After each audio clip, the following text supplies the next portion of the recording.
এই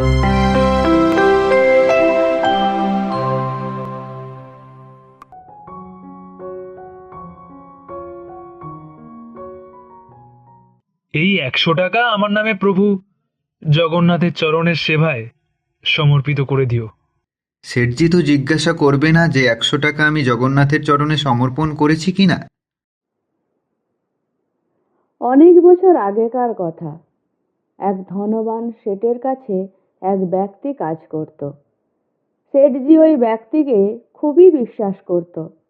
শেঠের যা জরুরি কাজ থাকত সব ওই ব্যক্তি করত। ওই ব্যক্তি ছিল ভগবানের পরম ভক্ত। ওই ব্যক্তি সর্বদা ভগবানের চিন্তা, ভজন, কীর্তন, স্মরণ, সৎসঙ্গ করত।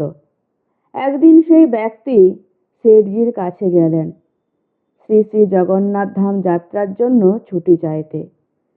শেঠজি ছুটি দিলেন আর সেই ব্যক্তিকে বললেন, ভাই, আমি তো সংসারী মানুষ, সব সময় ব্যবসার কাজে ব্যস্ত থাকি, তার কারণে কখনো তীর্থযাত্রার সুযোগ হয় না। তুমি তো যাচ্ছ, এই 100 টাকা আমার নামে প্রভু জগন্নাথের চরণের সেবায় সমর্পিত করে দিও। সেই ব্যক্তিটি টাকাটি নিয়ে জগন্নাথ দর্শনের যাত্রা শুরু করলো।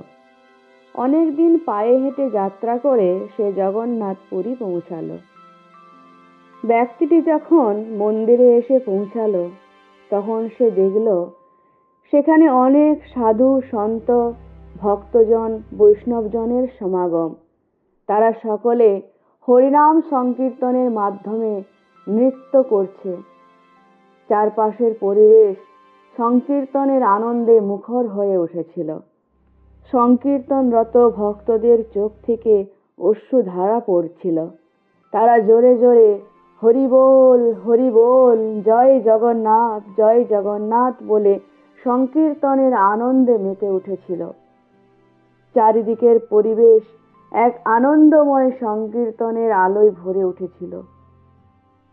তখন চারিদিকের সকল ভক্তরা এসে ওখানে হরিনাম সংকীর্তনের আনন্দে মেতে উঠল। সেই ব্যক্তিটি দেখল সংকীর্তনরত সমস্ত ভক্তজনদের। তখন সেই ব্যক্তিটি সেই সংকীর্তনরত ভক্তজনদের দেখছিল। সে দেখল সংকীর্তনরত ভক্তদের নৃত্য করতে করতে, সংকীর্তন করতে করতে তাদের ঠোঁট শুকিয়ে গেছে। দেখে মনে হচ্ছে তারা খুব ক্ষুধার্ত। সেই ক্ষুধার্ত ভক্তদের দেখে চিন্তা করল, শেঠজি আমাকে যে টাকা দিল তার থেকে ভক্তদের ভোজনের ব্যবস্থা করি। সেই ব্যক্তিটি তখন ওই 100 টাকা থেকে ভোজনের ব্যবস্থা করল। সবাইকে 98 টাকা দিয়ে ভোজন করালেন। সকলে খুব তৃপ্ত হলেন। তার কাছে এখন আর মাত্র 2টি টাকা আছে। এই 2 টাকাই আমি জগন্নাথের চরণে শেঠজির নামে সমর্পণ করব। যখন আমি শেঠের কাছে পৌঁছব তখন আমি বলবো শেঠজিকে আমি টাকা সমর্পণ করেছি। শেঠজি তো জিজ্ঞাসা করবে না যে 100 টাকা আমি জগন্নাথের চরণে সমর্পণ করেছি কিনা। শেঠজি বলবে টাকা সমর্পণ করলে, আমি হ্যাঁ বললে ওটা তো মিথ্যা বলা হবে না এবং কাজও হয়ে যাবে। মন্দিরে প্রবেশ করে সেই ব্যক্তিটি আকুল মনে ভক্তি ভরে শ্রী শ্রী জগন্নাথ দেবের দর্শন করল। শ্রী জগন্নাথ দেবের এমন অপূর্ব রূপ নয়ন ভরে দর্শন করে নিজের হৃদয়ে তার রূপমাধুরী বিরাজমান করল। শেষে সে শেঠজির দেওয়া 2 টাকা জগন্নাথজির চরণে দিল। ওই রাতেই শেঠজি শ্রী জগন্নাথ দেবকে স্বপ্নে দর্শন করলেন। জগন্নাথ দেব শেঠজিকে তখন স্বপ্নে বললেন, তোমার 98 টাকা আমি পেয়েছি। এই বলে জগন্নাথ অন্তর্ধান হয়ে গেলেন। শেঠজি তৎক্ষণাৎ জেগে উঠল এবং মনে মনে ভাবতে লাগলো, আমার কাজের লোকটা খুব সৎ ভক্ত, ও তো খুব বিশ্বাসী। হঠাৎ কি এমন হলো, কি এমন দরকার পড়লো যে আমার দেবার টাকার থেকে 2 টাকা ভগবানকে কম দিল? সেই 2 টাকা কিসে খরচ করলো? কি এমন প্রয়োজন পড়লো? শেঠজি এই সমস্ত কথা মনে মনে বিচার করতে লাগলো। অনেক দিন পার হয়ে যাওয়ার পর সেই ব্যক্তিটি ফিরে আসলো এবং ব্যক্তিটি ফিরে এসে শেঠজির সাথে দেখা করতে গেল। তখন শেঠজি ওই ব্যক্তিটিকে জিজ্ঞাসা করে বলল, আমার টাকা জগন্নাথজিকে সমর্পণ করেছো তো? হ্যাঁ শেঠজি, টাকা আমি সমর্পণ করেছি। কিন্তু তুমি 98 টাকা কেন দিলে? 2 টাকা কি কাজে খরচ করলে? শেঠজি কিভাবে জানলো? সেই ব্যক্তিটি তখন সকল কথা শেঠজিকে খুলে বলল। শেঠজি, আমি 98 টাকা দিয়ে ভক্ত সাধু সন্তদের সেবা করেছি, আর 2 টাকা শুধু প্রভু জগন্নাথের চরণে সমর্পণ করেছি। শেঠজি সকল কথা শোনার পর বড়ই খুশি হলো এবং ওই ভক্ত ব্যক্তিটির চরণে এসে পড়ল। তুমি ধন্য। তোমার জন্য আমি শ্রী জগন্নাথ দেবের দর্শন ঘরে বসে পেলাম। জানেন শেঠজি, জগন্নাথ দেবের এরকম রূপের কি কারণ তা আমি ওই সাধুদের থেকে শুনেছি। আপনি কি শুনতে ইচ্ছুক? হ্যাঁ, নিশ্চয়ই। তখন ভক্ত ব্যক্তিটি এবার শ্রীকৃষ্ণের জগন্নাথ লীলা শুরু করলেন। আমরা জানি জগন্নাথের এই রূপ কেন। দ্বারকা রাজা কৃষ্ণ যখন তার প্রধান 8 রানী সহ রাজপ্রাসাদে থাকতেন, তখন তার রানীরা কৃষ্ণকে সেবা করে তৃপ্তি পাচ্ছিল না। রানীরা অনেক প্রেম দিয়ে সেবা করত। সেই সেবাতে কৃষ্ণের কেন জানি সুখ হতো না। তারা কৃষ্ণের জন্য মালা গাঁথত। কৃষ্ণ সে মালা হাতে নিয়ে বলতো, সুন্দর, কিন্তু বৃন্দাবনের ব্রজগোপিকাদের মতো হয়নি। আবার কৃষ্ণের জন্য শয্যা রেডি করে রাখত। কৃষ্ণ বলতো, ভালো নরম বিছানা হয়েছে, কিন্তু গোপীরা যে বিছানা করত সেটা আরও নরম ছিল, সুখ প্রদান করত। ঘুমের মধ্যে মাঝে মাঝে রাধা রাধা বলে চিৎকার করে উঠত। এরপর কৃষ্ণের জন্যে রানীরা রান্না করে আনত। কৃষ্ণ বলতো, মাতা যশোদার মতো হয়নি। তাই দ্বারকাবাসী মহিষীদের ইচ্ছা হলো, বৃন্দাবন কীরকম জায়গা, কীরকম সেবা, ওখানে কি হতো তা জানার ইচ্ছা হলো। কিন্তু কে বলবে বৃন্দাবনের কথা? অনেক ভেবে খুঁজে পেলেন একজনকে। তিনি হলেন বলরাম মাতা রোহিণী। রোহিণী মাতা শর্ত দিয়ে বললেন, আমি যখন লীলা বলবো তখন যেন কৃষ্ণ আর বলরাম না আসে। তখন তারা সুভদ্রাকে দরজায় পাহারা দিতে বলল, যাতে কৃষ্ণ আর বলরাম আসলে তাকে ইশারা দিতে পারে। ইশারা দিলে মাতা রোহিণী চুপ হয়ে যাবেন। সুভদ্রা দুয়ারে বসে আছেন। মা রোহিণী বলছেন বৃন্দাবনের সেই অপূর্ব লীলা কথা, বাৎসল্য রসের কথা, সখ্য রসের কথা, মধুর রসের কথা বলতে লাগলেন। মধুর রসের সঙ্গে মা জড়িত না, তবে দেখেছেন তিনি গোপীদের, দেখেছেন তাদের বিরহ। সেই সব কথা সব বিস্তার করে বলছেন। আর প্রভুর ভক্তরা, রানীরা আকুল হয়ে শুনতে লাগলো। শুনতে শুনতে তারা ভাবাবেগে অস্থির হয়ে উঠল। ওদিকে কৃষ্ণ বলরাম ছিলেন রাজসভায়। তারা সেখানে থাকতে পারছেন না। কৃষ্ণ কথা কৃষ্ণকে আকর্ষণ করছে। শ্রীকৃষ্ণের নিজ বাক্য আছে, নাহং তিষ্ঠামি বৈকুণ্ঠে যোগিনাং হৃদয়ে ন চ মদভক্তা যত্র গায়ন্তি তত্র তিষ্ঠামি নারদ। ভগবান যোগীদের হৃদয়েও থাকেন না, আবার বৈকুণ্ঠেও থাকেন না। কোথায় থাকেন তবে? শ্রীকৃষ্ণ বলছেন, আমার ভক্তরা যেখানে আমার কথা গুণকীর্তন করে সেখানে আমি থাকি। বাড়ির মধ্যে বসে রোহিণীমা মাধুর্য মণ্ডিত ব্রজের কথা বলছেন। কৃষ্ণ কি রাজসভায় থাকতে পারেন? কৃষ্ণ কথা কৃষ্ণকে আকর্ষণ করেছে। কৃষ্ণ বলছেন বলরামকে, দাদা, এখানে আর ভালো লাগছে না, চলো ভিতরে যাই, ওখানে কি যেন আনন্দ হচ্ছে।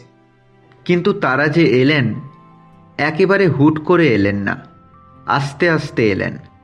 কৃষ্ণ বলরাম এসে সুভদ্রার পাশে দাঁড়ালেন এবং দাঁড়িয়ে নিজেদের লীলা কথা শুনতে লাগলেন।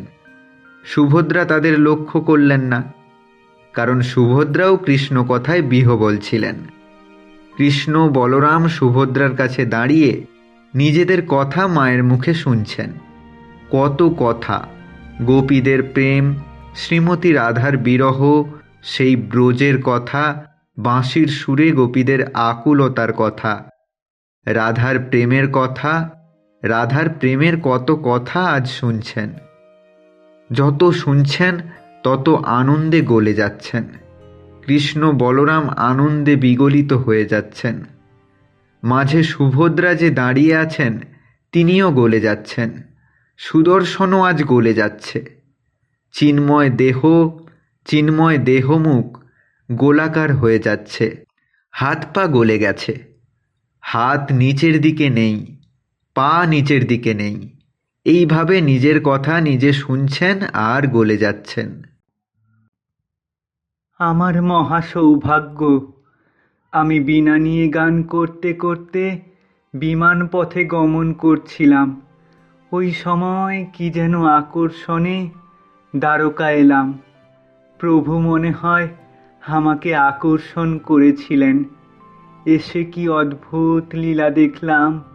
সাজানো দ্বারকার অন্দরমহলে দ্বারকাবাসী কৃষ্ণ কথা শুনছেন, রোহিণী মা বলছেন, আর বলরাম, কৃষ্ণ, সুভদ্রা কথা শুনতে শুনতে গলে গেলেন। এমন কথা যে প্রেমে প্রভুও গলে গেলেন, এমনকি সুদর্শনও গলে গেল। কথা হঠাৎ বন্ধ হয়ে গেল, আমার কারণে কিনা জানি না। নারদজি, তুমি এখানে? হে প্রভু, আমি নিজে আসিনি, মনে হয় কিসের আকর্ষণে আমি এখানে এলাম। আজ একই রূপ দেখলাম প্রভু। তুমি অনেক ভাগ্যবান, এই রূপ দেখলে তুমি। প্রভু, আপনার কথা শুনে আপনি নিজেই গলে গেলেন। তবে কেমন এই প্রেমের কথা, সেই কথা আমাদের না জানি কত আনন্দ দেবে। নিজের কথা শুনে প্রভু আপনি প্রেমে গলে গেলেন। অপূর্ব রূপ আপনার প্রভু। এই রূপ যে জগৎকে দেখাতেই হবে প্রভু। সামনে কলিতে এই রূপে আমি সেবিত হব নারদ। তুমি প্রতিষ্ঠা করবে আমাকে। আবার সব আগের মতো হয়ে গেল। জগন্নাথ গলে গেলেন প্রেমে। প্রেমময় বিগ্রহ এই জগন্নাথের। জগন্নাথ শ্রবণে আগ্রহী। আজকে জগন্নাথের এই রূপের কারণ হলো নিজের কথা শ্রবণ করেছে, তার প্রিয় ভক্তদের কথা শ্রবণ করেছে। তাই কেউ যখন ভগবানের সামনে প্রার্থনা করে তখন ভগবান খুব খুশি হয়। উনি মন্দিরে দাঁড়িয়ে আছে আমাদের কথা শোনার জন্য। আমরা জগন্নাথের কাছে তার লীলাময় কাহিনী কীর্তন করতে পারি। তখন তিনি খুশি হয়ে আমাদের ওপর কৃপা বর্ষণ করবেন। তাই আমরা যদি ভগবানকে সন্তুষ্ট করার জন্য তার নাম কীর্তন করি তাহলে ভগবান সন্তুষ্ট হবে। তাই তার সন্তুষ্ট বিধানের উদ্দেশ্যে আমাদের হরিনাম করা উচিত।